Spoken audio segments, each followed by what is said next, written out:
Hey everyone, welcome back. It's January 31st, 2025, and we've got a lot to cover today. It's a busy news day for sure. From trade wars and elections to plane crashes and some hopeful signs of peace, too. So let's jump right in. Sounds good. Let's start with the trade war that's brewing. President Trump is imposing tariffs on Canada, Mexico, and China this Saturday. Yeah, 10% on Canadian oil. 25% on everything else. This administration says it's about tackling fentanyl smuggling and illegal immigration. But critics are saying it's really going to hurt consumers and businesses on all sides, with prices potentially going up. Right, and Canada and Mexico are already gearing up to retaliate with their own tariffs, so some analysts are predicting a full-blown trade war. Which could impact the global economy. Exactly, and this also plays into the trade tensions with China. Remember, things calmed down a bit under Biden, but now with Trump back, the U.S.-China trade war is heating up again. And we're seeing the impact on businesses like that Chinese factory making cowboy boots for the U.S. market. Yeah. They're now facing a tough decision. Do they relocate and potentially uproot their workforce, or do they stay and absorb the cost of the tariffs? It's a difficult choice with no easy answers. And speaking of difficult choices, Mark Carney, who you might remember, was head of both the Bank of Canada and the Bank of England. Quite a resume. He's just announced he's running for Prime Minister of Canada. Wow. And he's already taken a strong stance against Trump's tariffs, calling him a bully and promising to retaliate dollar for dollar. Well, he certainly brings a lot of economic expertise to the table, which could be a major advantage given the current trade situation.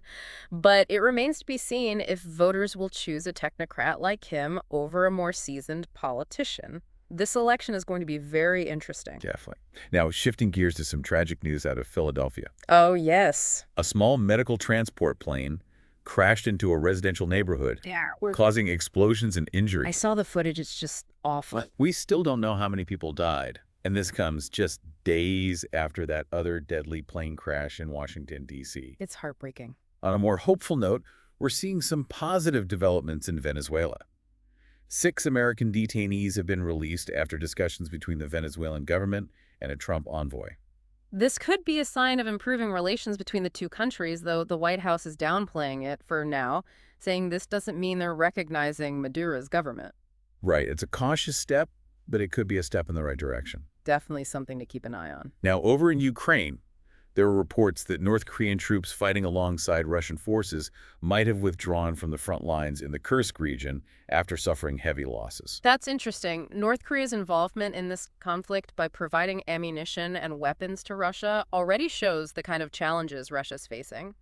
If this withdrawal is confirmed and it's permanent, this could mean a change in strategy or even bigger problems for Russia's military. Some good news regarding the Israel-Hamas ceasefire. 3 more hostages, including the father of the youngest captive, are being released this Saturday in exchange for Palestinian prisoners. That's wonderful news for those families who've been waiting so anxiously. It's a reminder of the human cost of this conflict. And while the agreement is still fragile, it gives us some hope that all the remaining hostages might be reunited with their loved ones someday. It's definitely a positive development. In Europe, the EU's foreign policy chief is calling for increased defense spending among member states. Citing growing threats, especially from Russia. Right. She says that underinvestment in defense is making the bloc vulnerable. This highlights a growing concern among many European nations about their security in the face of a changing global landscape. They're realizing they need to be more prepared. But increasing military budgets always involves difficult choices. For sure. There are always trade-offs to consider. Increased defense spending usually means less funding for other important areas. Exactly. So governments have to strike a balance. Now some concerning news from the Democratic Republic of Congo. The UN is reporting a horrifying death toll, over 700 people killed in recent fighting in the east. Where M23 rebels, backed by Rwanda, have captured the city of Goma. And the situation is getting worse as the rebels advance, displacing thousands of people. This conflict has a long and complex history, and the international community is struggling to find ways to effectively stop the violence and ease the suffering. It's a stark reminder that alongside the political and economic upheavals we've been discussing, there are ongoing humanitarian crises that need our attention and action. Absolutely, and sometimes actions taken in one area can have unintended consequences in others. Take, for example, the U.S. government's famine early warning system. It's been taken offline. Because of President Trump's foreign aid freeze. Right, and this system is highly regarded for its ability to predict and respond to food crises around the world. Shutting it down raises serious concerns about our ability to anticipate and deal with future famines, leaving vulnerable populations at greater risk. It's definitely a worrying development. Shifting back to Europe, Germany has been grappling with a controversial immigration bill proposed by the conservative opposition and supported by the far-right AfD party. But thankfully, it was rejected by the German parliament. Still, it highlights the growing divisions over immigration in Germany, especially as they head into a snap election next month. Finding a way to address public concerns about immigration while upholding democratic values and human rights is a challenge for any government. This issue will definitely play a key role in the upcoming election. Absolutely, it's something to watch closely. In India, families are mourning the loss of loved ones who were killed in a tragic crush during the Kumbh Mela religious festival. Eyewitness accounts paint a picture of utter chaos and terror. It raises serious questions about crowd management and safety measures at these massive gatherings. It's a stark reminder that even in moments of celebration and joy, tragedy can strike. On a lighter note, Los Angeles hosted a star-studded benefit concert called Fire Aid. With some of the biggest names in music. It was all to raise money for communities affected by the recent wildfires in California. It's really heartwarming to see people come together like this, using their talents and platforms to help those in need and bring a sense of hope and solidarity in the face of such devastation. Speaking of music, there's a lot of excitement building for Sunday's Grammy Awards ceremony. It's going to be a big night. Beyoncé and Taylor Swift are both nominated for Album of the Year. Talk about a rematch. Their last face-off was back in 2010, and Taylor Swift took home the award. It'll be interesting to see who wins this time. And there are many other categories with talented artists vying for awards. The performances are always a highlight, and this year we have Charlie XCX, Sabrina Carpenter, and a tribute to Quincy Jones. It's going to be an unforgettable night. I can't wait. Now for a story that's sure to raise eyebrows. A secretive Christian sect in the U.S. is facing accusations of coercing women into giving up their babies for adoption. This is a very disturbing situation. The women who've come forward describe intense pressure from the church and a fear of being ostracized or condemned if they didn't give up their children. This raises serious ethical questions about the role of religious institutions in personal decisions, especially when those decisions involve vulnerable individuals. It's a reminder that power dynamics can be very complex, and we need to be vigilant about protecting the rights and well-being of everyone, especially those who might be marginalized or silenced. This story, while it focuses on a particular group, speaks to broader issues in society. Absolutely. It forces us to think about consent autonomy and the potential for abuse within systems of power, whether they're religious, political, or social. It's a conversation we need to continue having. A conversation for another time, perhaps. But that's it for our daily news roundup today.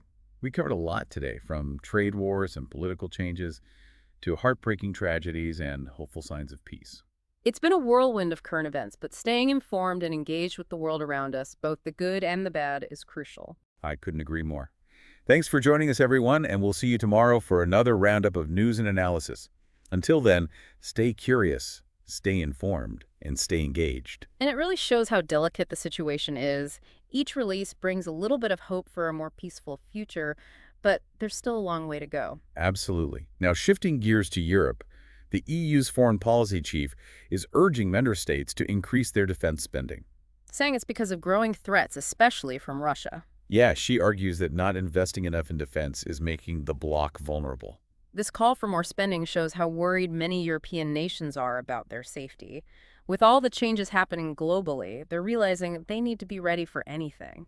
But boosting military budgets always comes with tough decisions. Right. There's always the question of trade-offs. Increasing defense spending often means cutting funds from other important social programs. Exactly. It's a difficult balancing act for governments.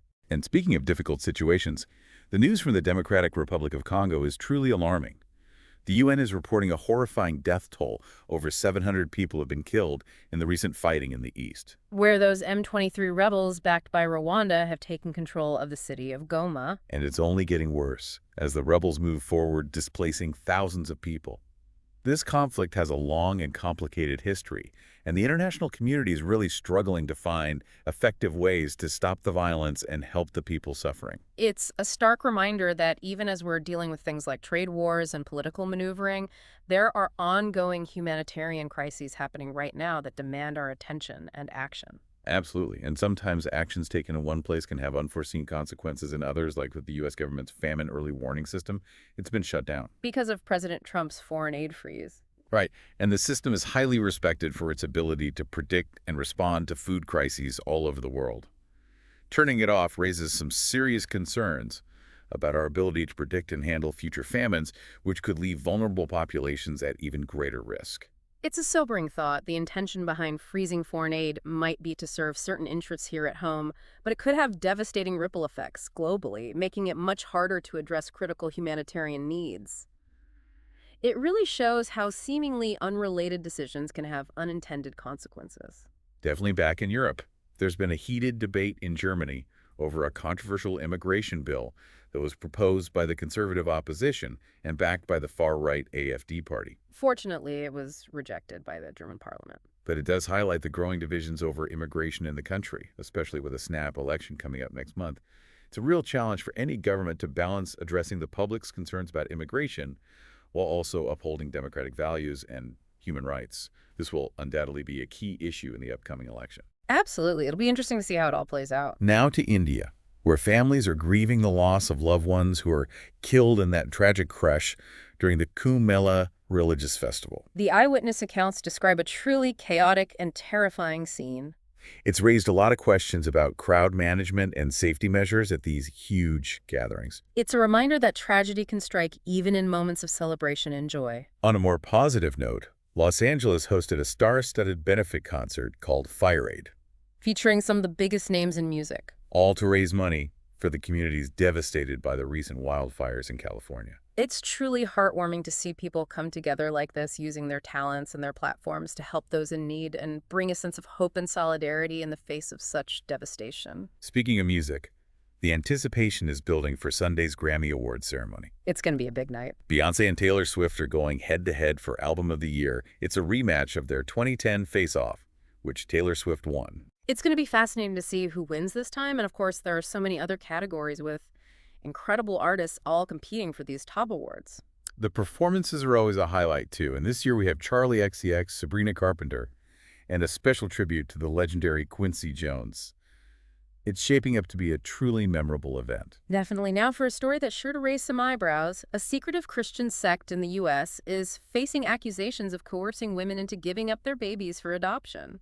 This is a deeply disturbing situation. The women who have come forward describe feeling immense pressure from the church and being terrified of being ostracized or condemned if they didn't give up their children. It brings up some serious ethical questions about the role of religious institutions in people's personal decisions, especially when those decisions involve vulnerable individuals. It's a reminder that power dynamics can be very complex, and we need to be vigilant about protecting the rights and well-being of all individuals, especially those who may be marginalized or silenced. While this story focuses on a specific group, it touches on broader societal issues. Absolutely. It makes us confront issues of consent autonomy and the potential for abuse within any system of power, regardless of whether it's religious, political, or social. This is a conversation we need to be having as a society. Yeah, it really makes you think and question things. But on a more positive note, it's great to see people coming together to support one another, like with that Fire Aid concert we were talking about. It really shows you the power of music and community to uplift and inspire, especially when things are tough. It's a good reminder that even amidst all the difficult news, there's always hope and resilience out there. And sometimes that hope comes from unexpected places, like with those American detainees being released in Venezuela. Yeah, it's a small step towards better relations, but it's a step nonetheless. It reminds us that even in these really complicated global situations, there's always a possibility for dialogue and progress. It may not always be easy or clear-cut, but even those little steps can help build a better future. Exactly. And while we stay informed about the challenges the world is facing, from the conflict in Ukraine to that humanitarian crisis in DR Congo, it's so important to remember the human stories at the heart of these events. It's easy to get lost in the headlines. Yeah. But it's those individual experiences, those families waiting for their loved ones to come home from being held captive. Those communities picking up the pieces after those devastating wildfires, they remind us that we're all connected and that compassion and empathy are more important than ever. It's a good reminder that even when there's so much division and conflict in the world, there's a shared humanity that binds us all together. And as we navigate these complex times, it's vital to hold on to that sense of connection and remember we're all in this together. Couldn't have said it better myself. Well, that wraps up our daily news roundup for today. We covered a lot of ground, from trade wars and political shakeups to those heartbreaking tragedies and some hopeful signs of peace, too.